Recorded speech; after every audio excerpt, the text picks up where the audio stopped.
Rich is adjusting his shooting. And you called it. Oh! Brax is open. MVP Black banning Warhead Junction and Tempest banning Towers of Doom. They've done their study and we're going into first map, Dragonshire, chosen by MVP Black. Tempest will have first ban, first pick.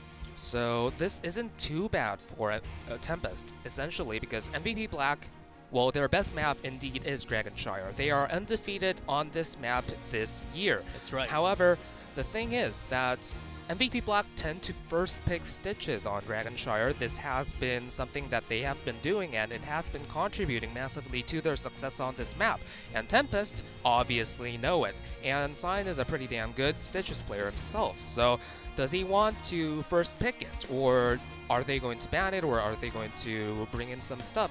Well, Stitches, technically, I really think that Tempest should approach this by just first picking Stitches if they can, because Stitches on this patch, and looking at the statistics for HGC Korea and Europe combined, Stitches has the highest win rate out of all heroes that are solidly in the meta. He's at 61% right now on this patch. Wow, that's insanely high, and I think that can be changed by the support ban. We already see the support ban, and of course Black has to consider banning Genji, because even though Stitches is open, when Genji is open, they're not afraid to just take Genji instead. Here's Stitches, as you called it out. It comes out. And oftentimes, if Stitches was open, Black just chose one of the support that was open, along with Stitches all the time recently. So, with Stitches already gone, Black has to make some adjustments here into the draft. With Uther is already open, but which path do they want to take it now after Stitches is taken by Tempest? From the superficial look of it, we can assume that MVP Black is wanting to go for the Uther, but something to think about is Uther has only a 28% win rate against Stitches on this patch, and that can be attributed for a variety of reasons, but knowing that, both teams, MVP Black is going to think twice before they lock in Uther, simply because for a variety of reasons he is not too effective against Stitches. But then again, do you want to give away Stitches Uther to Tempest? Yeah, that's right. So that target stun, click point stun is very powerful, and also sometimes against the dive, the Divine Storm has been somewhat effective, but so they're gonna go around a Nubarak first pick, which was a little bit rare. Sometimes the Nubarak went through the entire drafting phase, but oftentimes, of course, and also Dragonshire, you can dive in from the side, from no one actually knowing where the Nubarak can dive in from. And Marthil, Rich just grabbing it for the solo lane, I'm guessing. So Nubarak, never a bad pick in itself. I mean, one of the most solid warriors that we have in this meta. And Malthael, obviously a decent solo lane pick as well. But something that MVP Black might have wanted to do is go for the Tyrael Malthael instead, because Tyrael is such a solid pick against Malthael, so it denies him away from Tempest. And also, Tyrael is very solid against Stitches in general as well, especially if he takes Gorge. And now we see Tassadar Lunara, both of which are very powerful against Malthael. So. But sometimes, and you have to think in the mind, if you know the team really well, as we already know, if Cyan wants to play Tyrael, who else will play Stitches? I think that's the question they will bring in. Before, when they played Spider Queen, when Lockdown was supposed to be on Tassadar, their draft it didn't work so perfectly, so they ended up just choosing Kel'Thas and having Hunkono and Kel'Thas when Lockdown was supposed to. So these are some of the things that you have to think as a team when you draft into a team, who's going to play which hero. Definitely, and Uther ban coming out from MVP Black, somewhat predictable, decent ban, nothing extraordinary. Now what do Tempest want to cut here? They can go for the support choke, obviously, banning out Malfurion, because Kyocha has a slight preference for Malfurion, but do they necessarily think that's a power ban? There are lots of options. I think support choke is definitely a good one. Especially, I think maybe they want to leave Malfurion open because they would actually want to take him somewhat. With Stitches pair up, they do not have any burst. But with this, they can still bring in some Greymane action with Lunara with the burst, not the burst damage, but the sustained damage, and with the constant healing from the backline. So they instead go around as I predicted and ban Falstad. So the two safe bans that Tempest could have taken were Falstad and Li Ming. Li Ming generally very strong pick on this patch, very strong against Tassadar as well as having the mobility to deal with the Stitches hook. So Li Ming ban was one of the things that they could have done. Falstad is the other, and seeing as how MVP Black has always done so well when Sake is on Falstad, I think that's a very reasonable decision as well. But as expected, MVP Black take away the Malfurion. Now we'll probably see the silence. Ooh, there's a Sam music. came back. Continue. I was silent, so Malfurion maybe used Twilight Drain. Anyway, that was a big Twilight Drain too. It got us both. Yeah, it got the whole building. Oh, so they actually want to take away Grey Mane as they have the melee. They want to bring in some burst damage along with Marthael sustain when his heroic pops out. I think this is a very good ban. They're taking it away and using it for their own team. I like it because Greymane has a 70% win rate against Lunara on this patch, so that's pretty massive. Definitely, that's the numbers very high are number on MVP Black's side. Yeah, and numbers do speak for themselves oftentimes. Tempest, they did bring Lunara, but the win rate for Korea especially, Lunara does not have the highest win rate for sure, right? Yeah, Tempest has some good memories on Lunara. They utilized Lunara against Mighty on Towers of Doom in their last match to great success, and they won that match. But Tempest does not seem to know exactly what to do. To be honest, I won't be surprised if we see a medic pick here. Morales is what you're talking about, but no Jimmy! I don't think it's going to happen this time. Let's see. Clock's ticking down. Lurgar and Dehaka. So they ban Falstad and they decide to pick up their own global because Honkono can also flex into Dehaka sometimes if he wants to. There are lots of flexibility in this roster. Maybe H82 will be on because Honkono seems to be having a great time on DPS right now. Okay, so Tempest's idea seems to be that we're going to give the solo lane to Dehaka, so you're never going to win against Malthael, but at least you can always keep even and stay ahead in the rotations. So it's sort of like the default way for Tempest to deal with a losing solo lane. But Chromie! Now we see Chromie. Chromie always a decent pick against Tassadar. That's right, not just Tassadar, against Ariel oftentimes, but even with Tassadar, Rehgar. Ooh, this is an unusual pick, I think, but we're going into Dragonshire very soon. But this last pick was a very big surprise for me, and it may actually catch Tempest off guard at the same time. As I said, this is an unexpected pick, last pick, Chromie. Can MVP Black started off with a great start, or Tempest? We will be starting with 1-0. Let's go into game number 1, Dragonshire.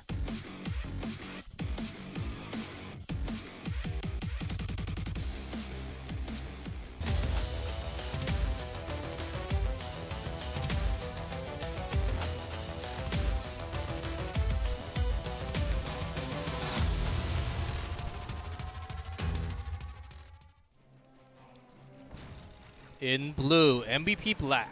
Reset on Chromie, Sake on Greymane, Kyocha on Malfurion, Rich on Marthael, Tist on Anubra. And in the red, we see Tempest with Hyde on Rehgar, Honkono on Lunara, Lockdown on Tassadar, Sign on Stitches, and Hepari on Dehaka. Right, here we go. We're gonna see the auto tech build, it seems like, from Chromie. Because they do not have the global. Probably wants to just have the talent on wherever Dehaka tries to come around from the side. You can have that much vision on the other side. Choice, yes. And we see Lockdown going for his favorite Psionic Storm build. Even though everyone else seems to prefer the auto tap build, or, well, not everyone else, but a lot of people, Lockdown has always stuck with his favorite build. And we didn't get to talk about this during the draft, but Rehgar pick, something very standard on Dragonshire. Rehgar is probably the only support, well, aside from Bribe Brightwing, that can easily solo camps by himself, and soloing the siege camp is a massive, massive asset when it comes to this map, so decent pickups. That's right, and there was the first gank attempt by Black, did fail. Tassadar did get away against 4. I don't think he even had to use the shift for it, and that was a good one. But Black, from the beginning, using that Anubarak pick to actually have those gank, it seems like a good sign already. And Tempest, all they have to do is stay close to their tower, and be safe. Because when it comes to the time where we have to make the big rotations, the Haka will come in handy. Both sides are following their game plans so far. It has been expected that MVP Black is going to take the top shrine while Tempest will take the bottom shrine, but now we see some kind of one-on-one tussle with Hepati losing. Yeah, it's so hard without the sustain, without the healing to go against solo lane, against Martheo. There's not much that you can really do. It's too much damage every single hit. If you overextend, Rich will be looking for a kill. Solo lane kill is what Rich will be looking for, and I like this play, just staying safe, just soaking up EXP. That's all he has to do. Yeah, definitely. Tempest are no strangers to playing with a solo lane that's behind. I mean, no intention to disrespect Modern Life, but he often lost the solo lane, and Tempest was always okay with that. They knew how to play around that, and eventually, by the end of the season, Modern Life was able to utilize that to its advantage as well. There were some mind games going on, and so Hepati may not be as accustomed to deliberately sort of losing the lane and sort of expecting zero help coming out from his team, but so far he's doing a decent job. He's not expected to take the shrine. He's not expected to win the lane. That's right. He's not even expected to hold the outer wall of the fort. He's just expected to survive and stay ahead in rotations, and that's what he's doing right now. Yeah, that's right. And here's a hook onto Reset, onto Chromie. The Anubarak comes in for the perfect save. Right in between Chromie and Stitches. What a nice dive. But because of that, because the lane's so far pushed, they lost all the ammo on top lane and this middle lane. The wall's already open. Sake diving in for the kill and needed a little bit more damage. Anubarak was down there to save Chromie, so could not really get a kill. But if Chromie did not get hooked, I think Anubarak could have come to the mid lane. Look for the gank. I think that was a perfect timing too. So something that we have to mention is that Hepati losing the outer wall of the top fort was something that was expected. Tempest are perfectly okay with that. What is less okay, much less okay, is that they lost the outer wall of the mid fort as well, and this is huge. They probably did not expect to fall behind in the rotational pressure that's going on right now, and losing mid lane that hard, this is going to take a toll. And it is right now. They're still a half a level behind. Yep, and Faster, all he has to do is stall some time because Deaka's already taking the control of the top shrine. He will do just that. Very solid rotations coming out from Tempest, gaining momentary control over both shrines, and Hyde almost finished this bruiser camp, so this is going to provide the buffering that top lane needs, because if he had not taken that, top fort will probably be going down very soon. Yeah, that's right. He needs some more pressure to relieve the pressure against him as a Dehaka. And as Rally was calling H82, Hepari, that's the Korean ID. It's jellyfish, and how you pronounce it and read it in Korean, H82, it sounds the same, so that's why he's saying Hepari instead of H82. So it's the same. He's calling out the Dehaka. It's the same. And here's the big dive onto Dehaka. There's a burrow for the time being. Rehgar comes in for the healing, and I think he's going to survive. Very good backup coming out from Tempest, and decent gank attempt from MVP Black as well, but this exchange probably will go in favor of MVP Black, because in the 2v2... Ooh, gets get rooted, but Sign, there's not much of... Okay, Chromie, especially because Chromie built into auto attack, and she does take a long time to actually get those skill shots. So Sandblast out to the random spot, or actually hitting the target. Oh, actually gets a kill here. This is huge. This is definitely going to That's the caster curse. to, Whatever we talk about, yeah. the anti-thing, the opposite reverse thing happens on the game. And this is most likely going to lead for the first Dragon Knight for MVP Black. They are almost at level 10. Lockdown will probably not go down, so no big trouble here. Yeah. Having that 10, of course, the early level lead with the structures down, I think that's helping MVP Black immensely. But as you said, Tempest expected this. The early game, they have to. It's very hard to win against all that But when it comes to late game with the big rotations coming out, I think that's where they're going to be using, because they have been thinking since from the draft that they will lose, but this is exactly the chance for Black to get the kills just like this. This certainly will be another kill. Ooh, whoa, nice Burrow though, did not even get rooted there. Will it change much though? Oh, you just have to kill my hype. That was a great Burrow there. Yeah, that was a great burrow. Yeah. Escaped all the skill shots and also root. I mean, we have to praise somebody for something this game. Well, the Haka died twice, so, but still, H82 doing a fine job here. Mighty fine job. 2 forts down. I don't know.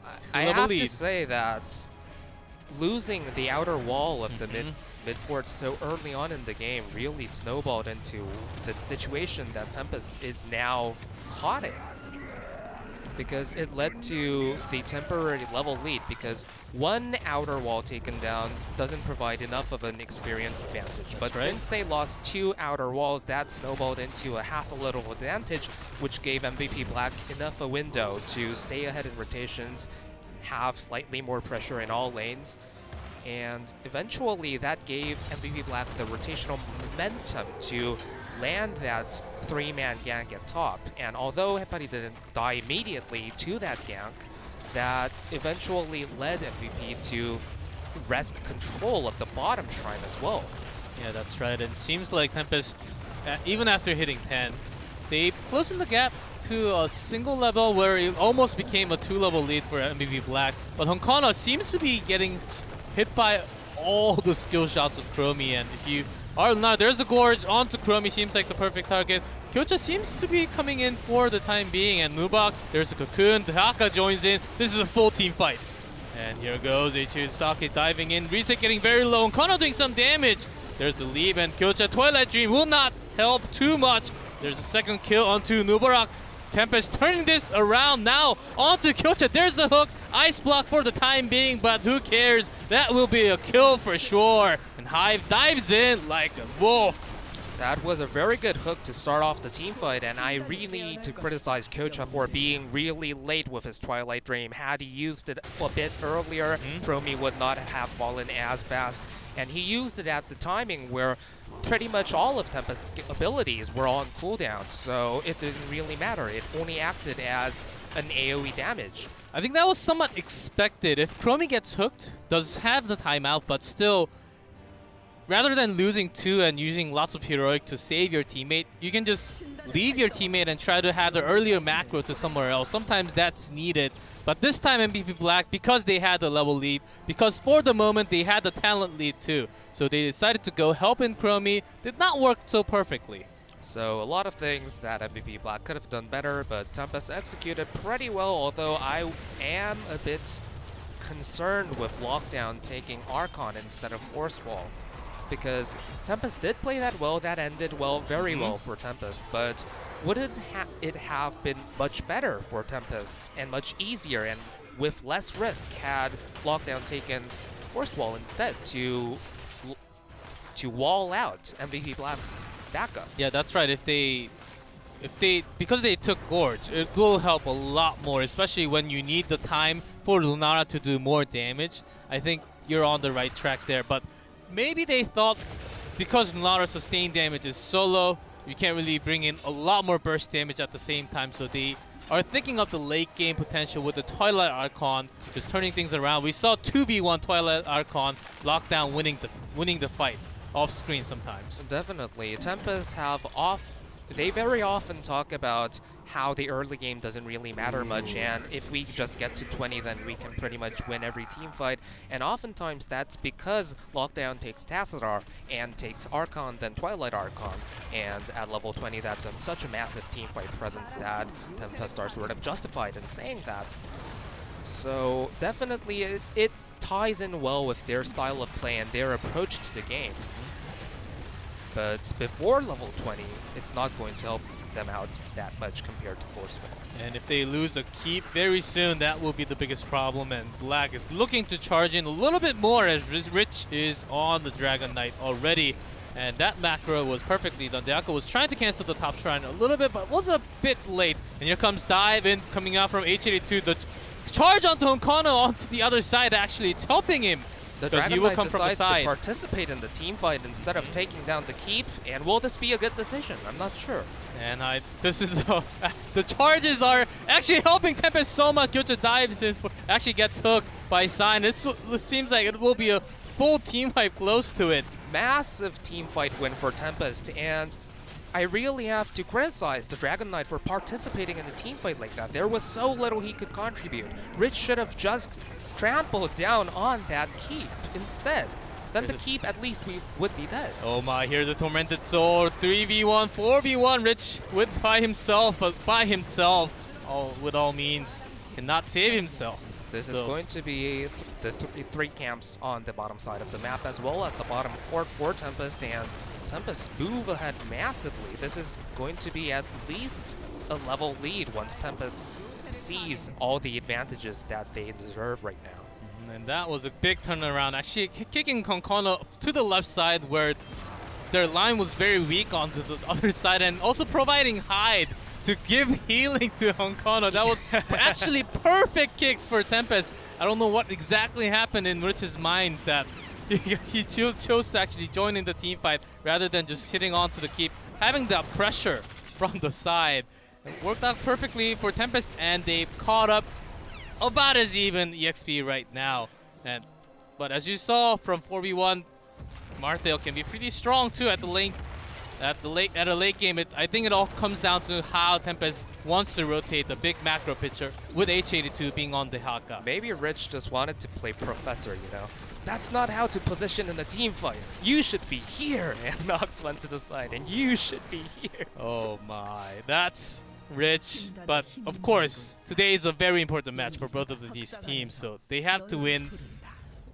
Marthail will be looking for all the camps.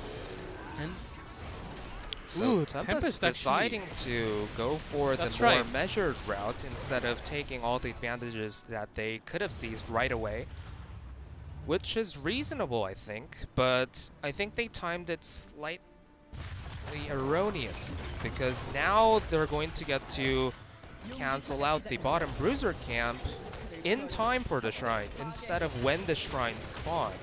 And they're behind on the top lane bruiser camp as well, so actually they're behind on the macro game, which should definitely not have happened. So the top lane is pushing, but H82 can join in the team fight anytime. That's the good news for Tempest, because they brought in the Haka and banned out Falstead from the draft. That's the color that they brought into, and it seems like they are... Ooh! Daka going for the top shrine capture. This is a good decision.